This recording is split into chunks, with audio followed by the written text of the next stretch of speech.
So I definitely think there is like some unique things like what you're talking about, some unique things that happen and that you experience from being a convert to the church. Of course, my life is totally different from what I imagine it would be. I mean, obviously I was in high school during the time. I had really long hair. It's kind of quiet a little bit. But not necessarily quiet because I'm like shy. I was just quiet because I just love to observe people and just to do all those things too. But I was a good kid. I was raised in a Catholic home. My parents were really devout. My grandparents were. So I had good moral standards already.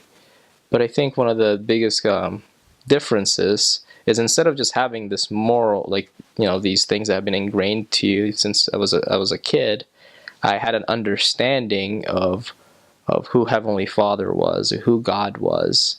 And with that understanding, I started to understand why we have this plan, the plan of salvation, plan of happiness. And I started to understand why we have these commandments, even some of the ones that, I found silly to give up, like drinking tea or coffee, the word of wisdom, those things. But it definitely gives me more motivation and also direction in life right now, to have that knowledge and understanding that I'm gonna go somewhere like better. I have a hope.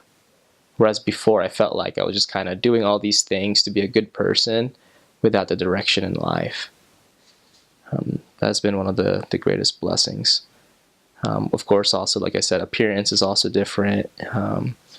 Modesty, like all these different things have been a blessing, and I definitely found happiness in that. Even before my mission, like I still had long hair, I had bleached blonde hair, and after that, like I have no desire to do those things. Desires change as you live the gospel. You want to do good things, not just to be a good person, but you want to do them because you want to help. To help your fellow beings and to show your love for Heavenly Father, the person that's I believe is giving me everything. Another one of the other greatest blessings that I receive from being, or I guess a different perspective now that I have, is how I see people. Before, I didn't really care too much about people. I just kind of like, all right, like they're doing their own thing, I'm doing my own thing. As long as they're not ruining what I'm doing, I'm good. But now I really see every person as just a child of God. That no matter, even if I don't know them, even if they're just across the street, just like raking their leaves or doing whatever, that they are a precious child of God. That every single person should be respected and should be treated as a child of God, as somebody that has this divine potential to become so much more.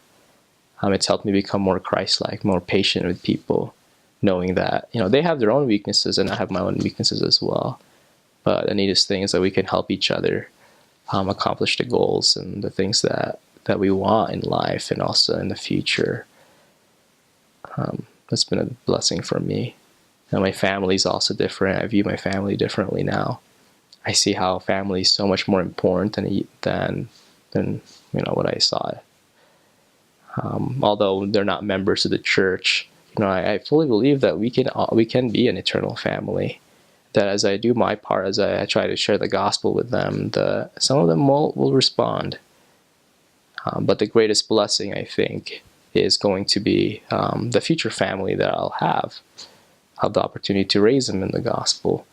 To do those things that so that they can have those things that I didn't have in the past, so they don't have to I guess look for something in life. The gospel fills in those gaps. It gives me the direction to move forward. So